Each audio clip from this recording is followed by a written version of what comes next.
उनको यही समझ में आता है कि उनको रटना नहीं आता है।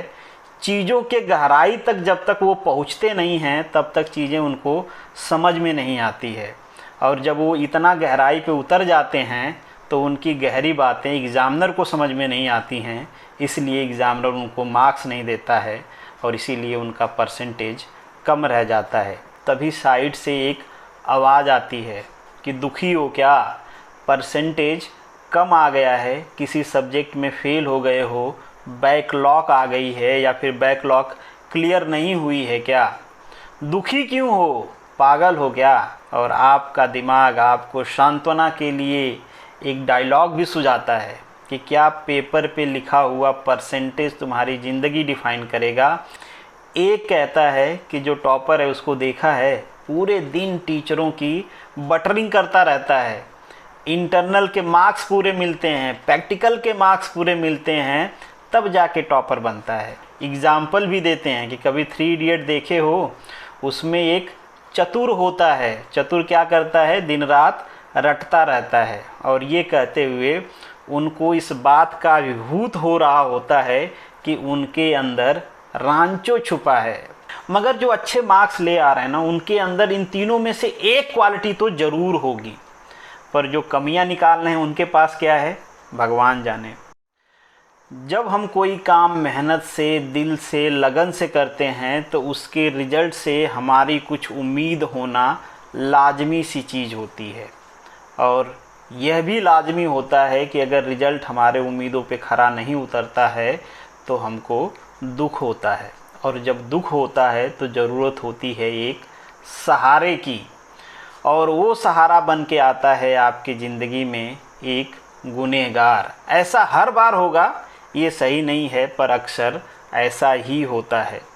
आज उसी गुनहगार की हम लोग बात करने वाले हैं, और ये गुनहगार कोई भी हो सकता है, आपका दोस्त, आपका मित्र, बुआ चाचा का लड़का, आपका क्लासमेट, सीनियर, जूनियर, कोई भी।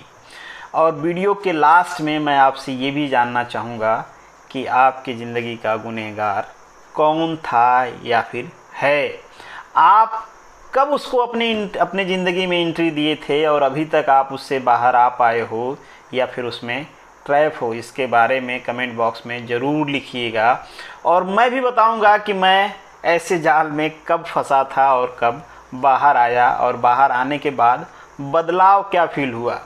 नमस्कार, स्वागत है आप सभी लोगों का मनु एकेडमी में। आज है संडे, और संडे को होता है अक्सर संडे टॉक, और आज के हमारे टॉक में डिस्कशन का टॉपिक क्या है ऑलरेडी मैंने आपको बता दिया।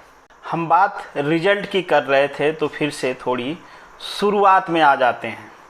रिजल्ट आता है, हम दुखी होते हैं, टाइम होता है इंट्रोस्पेक्शन का, ये सोचने का कि गलती कहाँ पे हुई, रिजल्ट हमारे उम्मीदों पे खरा क्यों नहीं आया।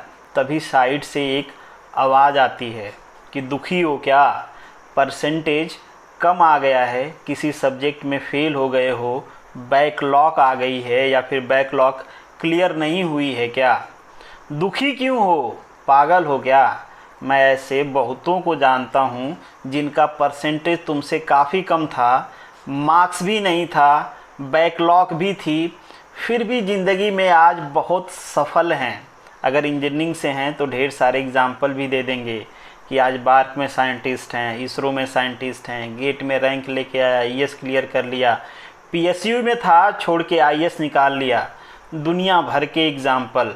और जैसे ही उसके ये वर्ड आपके कानों तक पहुंचते हैं, आपका जो एग्ज़ाम को लेके गिल्ट होता है, जो इंट्रोस्पेक्शन होता है, जो सुधार का रास्ता होता है, वो बंद हो जाता है, और आपका दिमाग आपको सांत्वना के लिए एक डायलॉग भी सुझाता है कि क्या पेपर पे लिखा हुआ परसेंटेज तुम्हारी ज़िंदगी डिफ़ाइन करेगा, या फिर तुमने ये हक कब से किसी और को दे दिया कि किसी और का दिया हुआ परसेंटेज तुम्हारी लाइफ को डिफ़ाइन करेगा।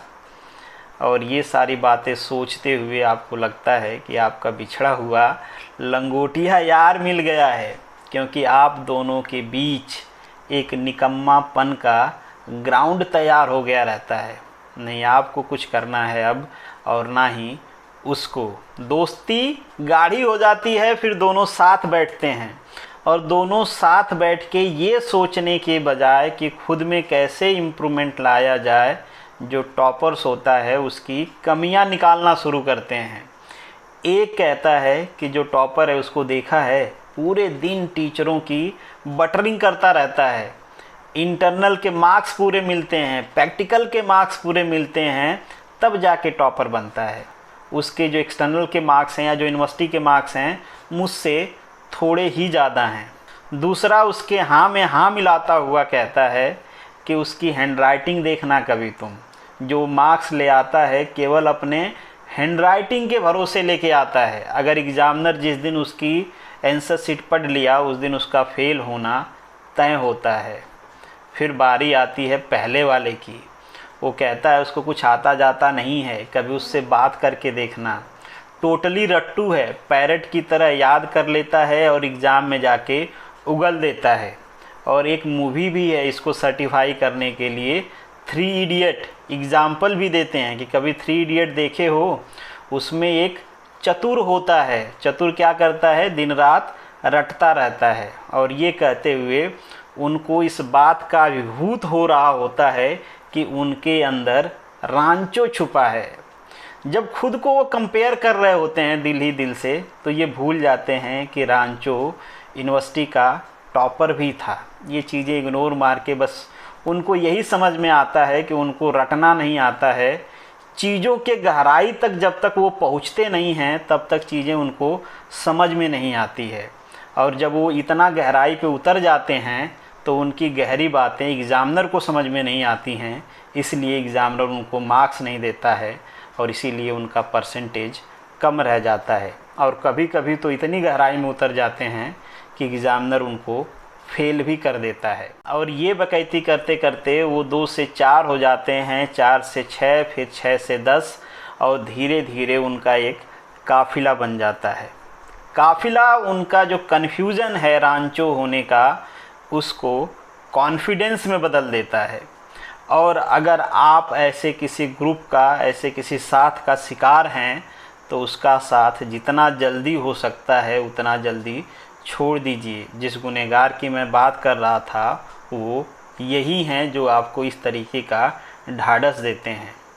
अगर आप इनका साथ नहीं छोड़ते हो तो आप पढ़ाई तो गारंटी है नहीं करोगे, पर ज़िंदगी में जो भी करोगे आपका माइंडसेट ऐसा रहेगा कि अगर कुछ नहीं हो पाता है तो आपके पास 2 ही चॉइस होगी, या दूसरों को दोष देना या खुद के हालात को कोसना।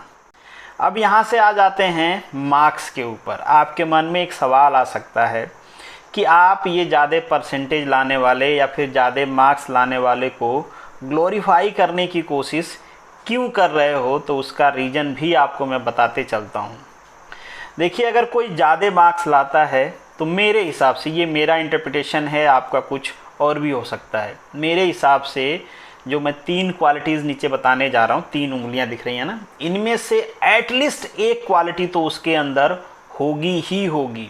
पहली और सबसे बेहतर क्वालिटी कि वो कंसिस्टेंट होगा और मेहनती होगा। जब से सेमेस्टर स्टार्ट होगा वो पढ़ता रहेगा, कंटिन्यूअस पढ़ता रहेगा, मेहनत करता रहेगा, और फिर एग्ज़ाम होगा तो उसके मार्क्स भी रिफ्लेक्ट होंगे, उसकी मेहनत, उसकी कंसिस्टेंसी उसके परसेंटेज में दिखेगी। दूसरे जो टाइप होते हैं वो होते हैं क्विक लर्नर का। कुछ लोग ऐसे होते हैं जो चीज़ों को तेज़ी से सीखते हैं और वो एग्ज़ाम से 1 महीना 15 दिन पहले पढ़ाई स्टार्ट करते हैं और एग्ज़ाम में अच्छा परफॉर्म कर लेते हैं, क्योंकि उनके सीखने की कैपेसिटी एक एवरेज आदमी से बेहतर होती है। और ये कुछ ऐसा नहीं है, होता है कई सारे लोगों के साथ ऐसा, या फिर उसको आप गॉड गिफ्ट भी कह सकते हो। तीसरी कैटेगरी होती है इंटेलिजेंट होने का। कुछ लोग इंटेलिजेंट भी होते हैं जिनकी संख्या काफ़ी कम होती है।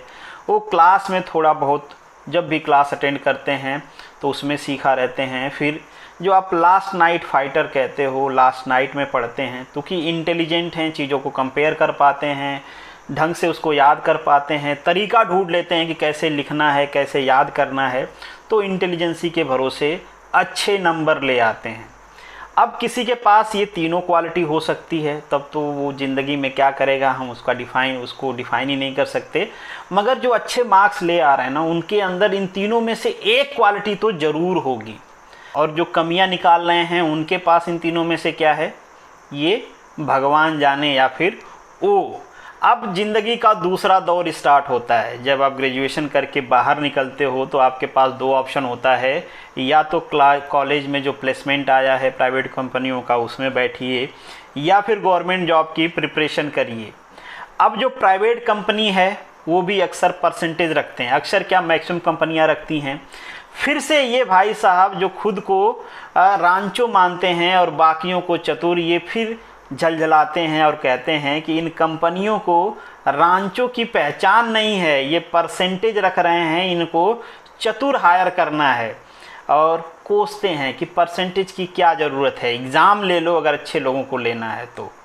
पर इनको ये समझ में नहीं आता है कि जो आदमी परसेंटेज ला रहा है या तो वो कंसिस्टेंट होगा, या तो वो मेहनती होगा, या तो वो क्विक लर्नर होगा। ये परसेंटेज इस बात का प्रमाण है कि उसके पास कुछ न कुछ तो है। पर आपको कौन प्रमाणित कर रहा है? कोई नहीं। आपको प्रमाणित करने के लिए उसको एग्ज़ाम लेना पड़ेगा, जो कि शायद वो नहीं लेना चाहता है। या फिर आप इंटेलिजेंट हो भी पर आप मेहनती नहीं हो, तो आपके इंटेलिजेंट का वो करेगा क्या? अगर आप कंसिस्टेंट नहीं हो, आप ज़िंदगी को लेके सीरियस नहीं हो, क्योंकि आप बीटेक करने या पढ़ाई करने तो इसीलिए गए थे ना कि आपको पढ़ना है, अच्छे मार्क्स लाने हैं, पर वो काम तो आपसे हुआ नहीं। तो ये तो कहा ही जा सकता है ना कि आप जो करने जाते हो उसको सीरियसली नहीं करते हो। तो इस बात का क्या भरोसा है कि वो आपको हायर करके ले जाएगा और जो काम देगा आप उसको सीरियसली करोगे ही? तो एक प्रेडिक्शन तो आपके बारे में ये बनता ही है कि अगर आपके मार्क्स ख़राब हैं तो आपने अपना काम अच्छे से नहीं किया है। अब बात करते हैं गवर्नमेंट कंपनियों की। गवर्नमेंट कंपनी में भी काफ़ी सारे कंपनीज़ हैं जो अच्छे पीएसयूज़ हैं, जो आपके स्टेट सर्विस के हैं। कई सारे जगह एकेडमिक परफॉर्मेंस को वैल्यू दिया जाता है, आपके मार्क्स पे आपको कुछ वेटेज दिया जाता है। कई सारे जगह कुछ मिनिमम परसेंटेज रख दिया जाता है कि इस पोस्ट को यही लोग अप्लाई करेंगे। एक बार फिर से आपकी झलझलाहट यहाँ पे सामने आती है और आपको लगता है कि ये सब क्या ही चल रहा है, और गुस्सा फिर से सिस्टम के ऊपर आता है, क्योंकि ये आदत पड़ गई है दूसरों को दोष देना खुद के कमियों के लिए या खुद के गलतियों के लिए, या फिर हालात को कोसने की जो आदत है वो यहाँ भी दिखती है। अब कुछ लोग ये भी आर्ग्यू करते हैं कि भाई आईएएस जैसे एग्ज़ाम जहाँ पे इतने ब्रिलियंट लोग जाते हैं वहाँ पे भी तो परसेंटेज नहीं होता है, बिना परसेंटेज के कम परसेंटेज वाले भी सेलेक्ट होते हैं। कैसे हो जाते हैं? क्या वो इंटेलिजेंट नहीं होते हैं? जवाब होगा बिल्कुल होते हैं, पर हर कंपनी के पास इतना टाइम या हर सिस्टम के पास इतनी कैपेबिलिटी नहीं होती है कि वो 5, 7, 8, 10 एग्ज़ाम करवाए आपका।